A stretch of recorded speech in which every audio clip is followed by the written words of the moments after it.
नमस्कार मित्रांनो, मी बाळासाहेब बोडके. आपल्यासाठी एक अपडेट घेऊन आलेलो आहे. स्टाफ सिलेक्शनच्या एक्झामचा आहे. ॲक्च्युअली स्टाफ सिलेक्शनच्या बेसिकली 3 प्रकारचे एक्झाम असतात. एक ग्रॅज्युएशनच्या लेव्हलवरचे जे एक्झाम असतात त्याला सीजीएल म्हणतात, कंबाईंड ग्रॅज्युएट लेव्हल एक्झामिनेशन. त्यानंतर 12th लेव्हलची असते त्याला सीएचएसएल म्हणतात आणि जी 10th बेसिसवरती असते त्याला म्हणतात एमटीएस, जी मल्टीटास्किंगची पोस्ट असते. याच्यामध्ये बघा, हे एमटीएस मध्ये ऍक्च्युली 2 प्रकारच्या पोस्ट असतात. त्यामध्ये समजा आपण त्याला 10 बेसवरती एमटीएस आणि हवालदारची पोस्ट लेटेस्ट मध्ये ऍड झालेली आहे. तर या वर्षीच्या ज्या रिक्रुटमेंट आहेत खूप जबरदस्त वॅकन्सीज आहेत. 11,409 जागा आहेत. त्यापैकी एमटीएसच्या ज्या आहेत 10,880 आहे आणि हवालदारच्या ज्या आहेत 529 आहेत. आता सगळ्यात महत्वाचा प्रश्न येतो की आपल्याकडचे म्हणजे महाराष्ट्रातले मुलं आपण जेव्हा स्टाफ सिलेक्शनची ऍड आली असं म्हणतो तेव्हा आपण पहिल्यांदा खूप निगेटिव्ह असतो. आपल्याला असं वाटतं की आपला सिलेबस आणि त्यांचा सिलेबस काहीतरी वेगळा आहे. बिलकुल मी तुम्हाला फोर्स करणार नाही की तुम्ही फॉर्म भरावाच, पण माझी अशी अपेक्षा आहे की पाठीमागचे क्वेश्चन पेपर बघावेत, क्वेश्चन्स बघा. तुम्हाला असं वाटलं की तुमचा आणि तो सिलेबस कुठेतरी मॅच होतो आणि तुम्ही करू शकता तेव्हाच तुम्ही अप्लाय करा. पण त्याच्या अगोदर पहिल्यांदा क्वेश्चन्स पेपर बघा व्यवस्थित. मी मुद्दा म्हणून 3-4 क्वेश्चन रॅन्डमली घेतलेले आहेत की एमटीएस ला कशा प्रकारचे क्वेश्चन विचारले जातात. याच्यामध्ये समोर आपण जात असताना 2 टर्म्स तुम्हाला दिसतील बघा. एक आहे सीबीआयसी आणि एक आहे सीबीएन. भरपूर लोकांना कळत नाही की एमटीएसच्या व्हॅकन्सीज सीबीआयसी मध्ये आल्या किंवा सीबीएन मध्ये आल्या म्हणजे काय. तर सीबीआयसी हा जो शॉर्ट फॉर्म आहे, central board of indirect taxes, central board of indirect taxes and customs, आणि सीबीएन म्हणजे central bureau of narcotics. Narcotics department आणि जे कस्टम डिपार्टमेंट आहे त्याच्यामधल्या व्हॅकन्सीज आहेत. तर सीबीआयसी आणि सीबीएन हे 2 असतील. तर बघा, ही एक्झाम कोण घेणार आहे तर स्टाफ सिलेक्शन कमिशन घेणार आहे. त्याच्यानंतर एक्झाम सेंटर कुठली आहे, गव्हर्नमेंट सेंट्रल गव्हर्नमेंटची व्हॅकन्सीज आहेत. म्हणजे तुम्हाला दिल्लीला एक्झामला जाण्याची गरज नाहीये. महाराष्ट्रामध्ये आपल्या बघा अमरावती, औरंगाबाद, त्यानंतर जळगाव, कोल्हापूर, मुंबई, नागपूर, नांदेड, नाशिक आणि पुणे हे सेंटर्स आहेत आणि यांच्या ब्रॅकेटमध्ये यांचे कोड आहेत ते 7202 वगैरे वगैरे, तर 7201. तर हे सेंटर्स आहे. तुम्हाला जे सेंटर जवळचं आहे ते सेंटर तुम्ही सिलेक्ट करू शकता. तुम्ही जे सेंटर देता मॅक्झिमम टाइम्स ते सेंटर तुम्हाला मिळतं. होऊ शकतं थोडंफार मागे पुढे, पण मॅक्झिमम ते सेंटर मिळतं. वेबसाईट तुम्हाला दिलेली आहे आणि याची जी पात्रता आहे ती फक्त 10th बेसिसवरती आहे. बघा, हा जो पेपर तुमच्या समोर घेतोय मी, हा बघा 12/7/2022 म्हणजे 12 जुलै 2022 चा आहे. सकाळच्या शिफ्टचा पेपर आहे, एमटीएसचाच आहे. 2021 ची ऍड होती, 2022 ला पेपर झाला होता. बघा, क्वेश्चन असा होता, तुम्ही ज्याही एक्झामची तयारी करत असाल तर व्यवस्थित बघा. क्वेश्चन हा होता की 26, मी मुद्दाम सिक्वेन्स नाही घेतले, काही क्वेश्चन मुद्दाम सिक्वेन्स नाही घेतले. मी असं नाही व्हायला पाहिजे की सरांनी इजी क्वेश्चन घेतले.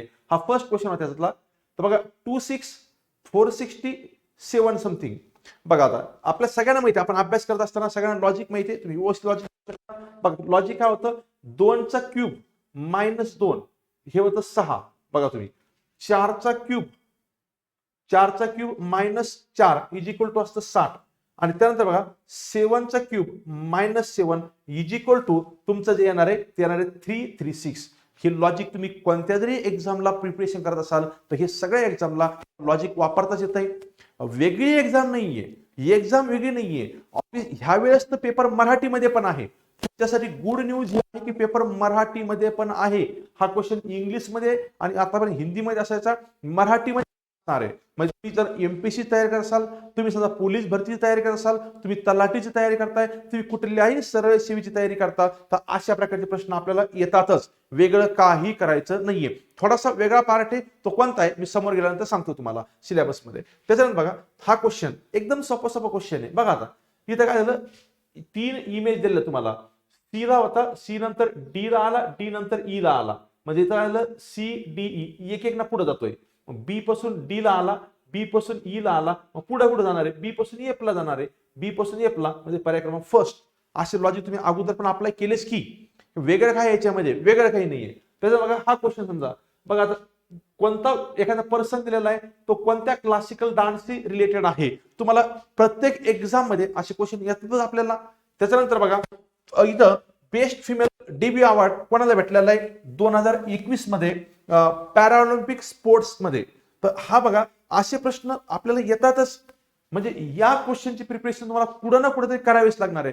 फक्त फरक काय होतो, थोडासा फरक काय होतो, हिस्ट्री आणि जिओग्राफीचा विचार केला तर समजा जीएस मधला पार्ट, हिस्ट्री आणि जिओग्राफीचा पार्ट की जो इक्वल आपल्याला इंडियाशी रिलेटेड थोडासा जास्त विचारला जातो, इकडे आपल्याला थोडासा महाराष्ट्राशी रिलेटेड असतो.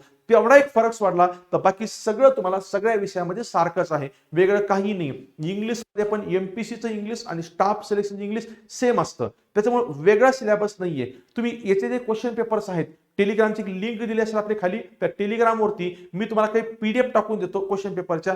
तुम्ही ते क्वेश्चन पेपर बघा अगोदर, नंतर तुम्हाला वाटलं सुटेबल आहे तरच जॉईन करा, अन्यथा नाही केलं तरी काही फरक पडणार नाही. पण एकदा समजून घ्या प्रोसेस काय. बघा तुमची अप्लाय करण्याची जी डेट आहे ती बघा 18 जानेवारी पासून, म्हणजे कालपासून सुरू झाली आपली, तर 17 फेब्रुवारी पर्यंत चालेल तुमची. सगळ्या डेट तुम्हाला दिलेल्या आहे की कोणकोणत्या डेट असेल. एक्झाम जी आहे बघा तुमची, एक्झाम एप्रिल 2023 मध्ये आहे. सांगायची गरज नाही, स्टाफ सिलेक्शनला अप्लाय करणारे मुलं भरपूर असतात, त्यामुळे सिस्टम हँग होण्याचं किंवा आपलं सिस्टम हँग होण्यापेक्षा सर्व्हर डाऊन होण्याचे प्रमाण वाढतं. सगळ्यात शेवटी जर तुम्ही अप्लाय केलं तर लवकरात लवकर अप्लाय करून टाका, कारण फीस पण जास्त नाहीये. भरपूर लोकांना तर ही एक्झाम फ्री मध्ये देता येते. फीस बद्दल मी समोर बोलतो तुम्हाला. त्याच्यानंतर बघा ही जी फीस आहे, तर फीस बघा जनरलचे जे व्यक्ती आहे, जनरलचे ओबीएसचे किंवा ईडब्ल्यूएसचे जे मेल आहेत पुरुष, जनरल ओबीसी ईडब्ल्यूएस यांना 100 रुपये आहे. मग बाकी सर्वांसाठी ही फ्री आहे. तुम्ही वुमन असाल, कोणत्या कॅटेगरीच्या स्त्री असाल तर फ्री आहे तुम्हाला एक्झाम. त्यानंतर एससी एसटी आणि पीडब्ल्यूडीचे मेल पण आणि फिमेल दोघांनाही फ्री असते एक्झाम. त्याच्यानंतर बघा ही फीस ऑलमोस्ट नसल्या जमा आहे, 100 रुपये म्हणजे फार मोठी अमाऊंट नाहीये, एक्झाम द्यायला काही हरकत नाहीये. त्याच्यानंतर पेमेंट किती आहे, तर साधारणपणे बघा पेमेंट त्यांनी जे मेन्शन केलं त्याच्यानुसार बघा, as in pay level 1 as per pay matrix of 7th pay commission. आता याच्यामध्ये बघा याच्यात आपल्याला कळत नाहीये की नेमकं पेमेंट किती असेल, पण इन हँड सॅलरी जी असते सिटी वाईज थोडीफार व्हॅरी होते, पण स्टार्टिंगला पेमेंट तुमच्या हातामध्ये 10वीच्या बेसिसवरती सेंट्रल गव्हर्नमेंटचं 30 ते 35 हजार रुपये मिळतं स्टार्टिंगलाच. तुमचं 10वी पास वरतीच पेमेंट 30 ते 35 हजार, आय थिंक चांगली अमाऊंट आहे, फार कमी अमाऊंट नाहीये. बघा त्याच्यानंतर जनरली प्रत्येक एक्झामच्या पात्रता ह्या 3 टाईपच्या असतात. एक असतं शारीरिक पात्रता, शैक्षणिक आणि वयोमर्यादा. म्हणजे आपल्याला फिजिकल काही रिक्वायरमेंट लागतात, एज्युकेशनल काय असतं आणि एज लिमिट असतं. यातलं बघा पहिल्यांदा एज लिमिट सगळ्यात मोठा क्रायटेरिया आहे. तर एज बघा तुम्हाला 18 ते 25 किंवा 18 ते 27 लागतं. 18 ते 25 किंवा 18 ते 27 दोन वेगवेगळ्या पोस्ट समोर सांगतो ते. तुम्हाला एज रिलॅक्सेशन आहे जर तुम्ही ओबीसी कॅटेगरीत असाल तर +3, एससी एसटी ला +5, पीडब्ल्यूडी ला +10 आणि एक सर्व्हिसमॅन किंवा तुम्ही एक सर्व्हिसमॅन असाल किंवा गव्हर्नमेंट एम्प्लॉई असाल तर तुम्हाला त्याच्या अकॉर्डिंगली तुम्हाला एज रिलॅक्सेशन मिळतं. बघा आता ह्याचं एज कशा प्रकारे बघा, पहिलं 18 ते 25 इयर्स कोणाला बघा, एमटीएस आणि हवालदार इन सीबीएन. सीबीएन जे डिपार्टमेंट आहे सांगितलं तुम्हाला, सेंट्रल ब्युरो ऑफ नार्कोटिक्स, त्याच्यामध्ये जर असाल तुम्ही त्याला अप्लाय करत असाल तर 18 ते 25 लागतं. आणि सीबीआयसीच्या जे डिपार्टमेंट आहे तर त्याच्यासाठी 18 ते 27 आहे, तर डिटेलमध्ये दिलेलं आहे. आणि एज तुमचं कॅल्क्युलेट केलं जाणार आहे 1 जानेवारी 2023 पर्यंत. 1 जानेवारी 2023 पर्यंत इतकं एज तुमचं असणं एक्सपेक्टेड आहे. एज्युकेशनल आर्ट फक्त एकच आहे, तुम्ही 10वी पास असणं गरजेचं आहे. पर्सेंटेज कुठली आर्ट नसते, कधीच नसते. त्याच्यानंतर तुम्ही मराठी मीडियमला आहात, इंग्लिश मीडियमला आहात किंवा कोणत्या मीडियमला आहात ते मॅटर करत नाही, फक्त 10th पास आउट असणं गरजेचं आहे. तुम्ही मॅट्रिक्युलेशन म्हणतो आपण त्याला. त्याच्यानंतर फिजिकल काही गोष्टी तुम्हाला मस्ट आहे. जर तुम्ही हवालदार पदासाठी अप्लाय करत असाल तर, हवालदार पदासाठी जर तुम्ही एमटीएस साठी अप्लाय करत असाल तर तुम्हाला फिजिकल रिक्वायरमेंट नाही, पण तुम्ही हवालदार पदासाठी करत असाल तर तेव्हा तुम्हाला बघा, तुमची पुरुष असाल तुम्ही तर तुमची हाईट 156.5 सेंटीमीटर असायला पाहिजे. याच्यापेक्षा कमी तुमची हाईट असेल नो प्रॉब्लेम, तुमच्याकडे एमटीएस ची वॅकन्सी आहे. जर तुम्ही समजा तुमची 157.5 सेंटीमीटर असेल पुरुष असून तुम्ही, तर तुम्ही एमटीएस ला पण अप्लाय करू शकता आणि हवालदारला पण अप्लाय करू शकता. त्याच्यानंतर चेस्ट जी आहे आपली, इथं 81 सेंटीमीटर असायला पाहिजे. 5 सेंटीमीटर रिलॅक्सेशन आहे. तुम्हाला कोणकोणत्या कॅटेगरीत तुम्ही आहात त्याच्यानुसार दिलेलं आहे खाली. Garhwalis, Assamese, Gorkhas and members of scheduled tribe यांना 5 सेंटीमीटरचं रिलॅक्सेशन आहे. चेस्ट तुमची बघा 81 सेंटीमीटर असायला पाहिजे आणि हे आपण प्लस मायनस जे 5 सेंटीमीटर म्हणतो फुगवता आणि न फुगवता तो क्रायटेरिया तुम्हाला फुलफिल करता आला पाहिजे. म्हणजे तुमची चेस्ट जे 5 सेंटीमीटर पर्यंत तुम्हाला फुगवता आली पाहिजे.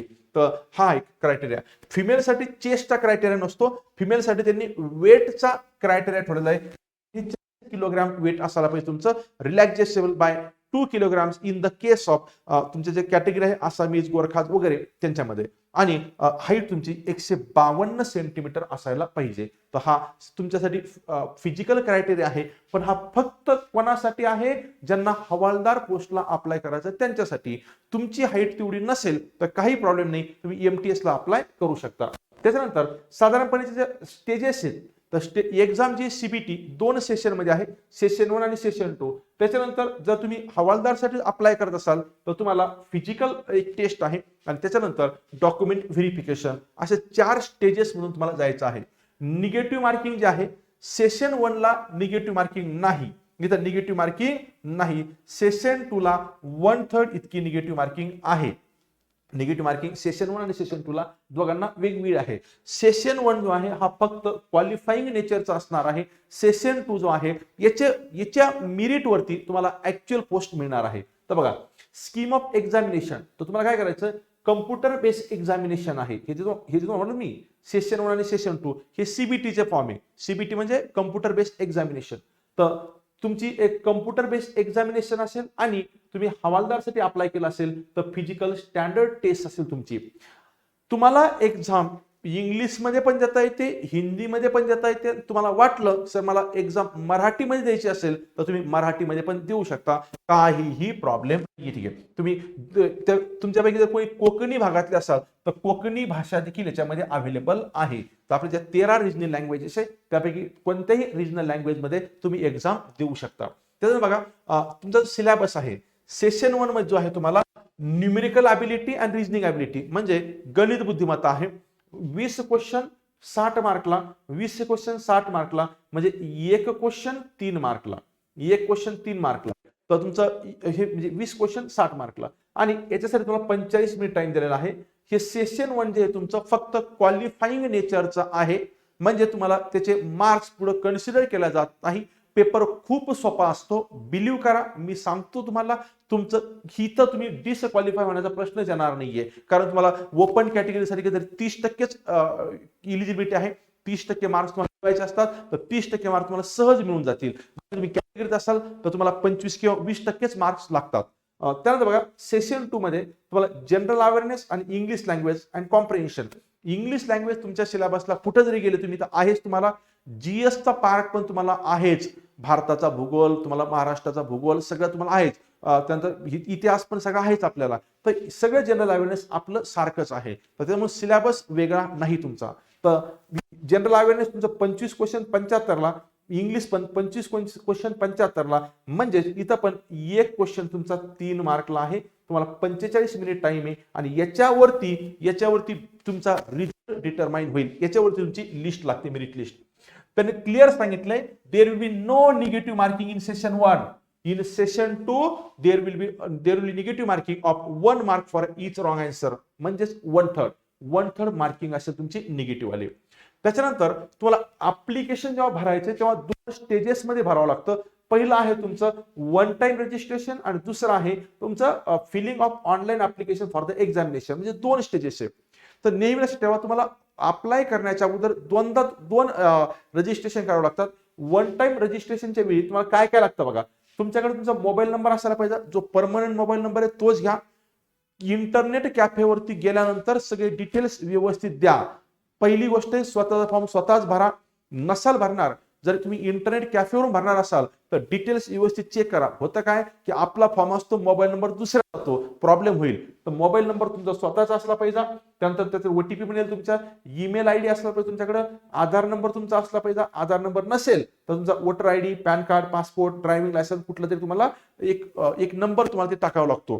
त्याच्यानंतर बघा, तुमचं जे आपलं बोर्डचं information about the board, roll number, year of passing, the matriculation examination, म्हणजे 10वीचं जे बोर्ड आहे आपलं, सिंपल आहे. 10वीची मार्कशीट म्हणजे सनद, याच्यावरती जे डिटेल्स आहेत आपले, ते डिटेल्स तुम्हाला भरणं गरजेचं असतील, म्हणजे ऍप्लिकेशन फॉर्मच्या वेळी तुमच्याकडे ते सोबत असू द्या. त्याच्यानंतर त्यांनी खूप छान प्रकारे सांगितलेलं आहे बघा.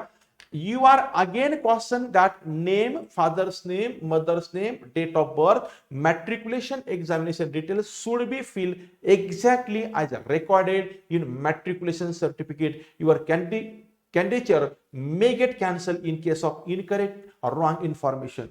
आता सांगतो कधी काय होतं. समजा फॉर एक्झाम्पल तुमच्या पप्पांचं नाव समजा फॉर एक्झाम्पल देवराव आहे. देवराव होतं, काही लोक असं लिहितात, काही लोक असं लिहितात. देवराव काहीतरी असेल, वेगळं काहीतरी होतं, आपल्याकडे स्पेलिंग मध्ये मिस्टेक होतात. तर तुम्हाला व्हॅलिड कोणतं आहे, तर तुमच्या 10वीच्या सर्टिफिकेटवर जे आहे तेच नाव तुम्हाला टाकायचं. तिथं 10वीच्या सर्टिफिकेटवर जे तुमचं आहे डिटेल्स तेच नाव तुम्हाला टाकायचं, हा याचा मिनिंग आहे. एक्झाम खूप सोपी असते. एक्झामला फक्त पॉझिटिव्हली जा. वेगळा तुम्हाला कुठलाही स्टडी करायची गरज नाही. सिलेबस मध्ये तुम्हाला जनरल अवेअरनेस आणि इंग्लिश या दोनच गोष्टी करण्याच्या गरज आहे. त्याच्यामध्ये तुम्हाला मॅक्झिमम लोकांना होत असतं की सर आम्हाला जनरल अवेअरनेस वेगळं करायचं का? काही गरज नाही तुम्हाला. आतापर्यंत करायची गरज होती तुम्हाला, पण मराठीमध्ये असल्यामुळे तुम्हाला कुठलंही इतर बुक घ्यायची गरज नाहीये. इंग्लिशचा अभ्यास तुम्ही जो आतापर्यंत केला तोच आहे, सगळं सेम आहे. तुम्हाला वेगळं काही करायची गरज नाहीये. एकदा व्यवस्थित पेपर बघा, पेपर बघून याला पॉझिटिव्हली तुम्ही अप्लाय करू शकता. चालेल, होप करतो की तुम्ही ह्या एक्झामला अप्लाय करताल. Thank you very much.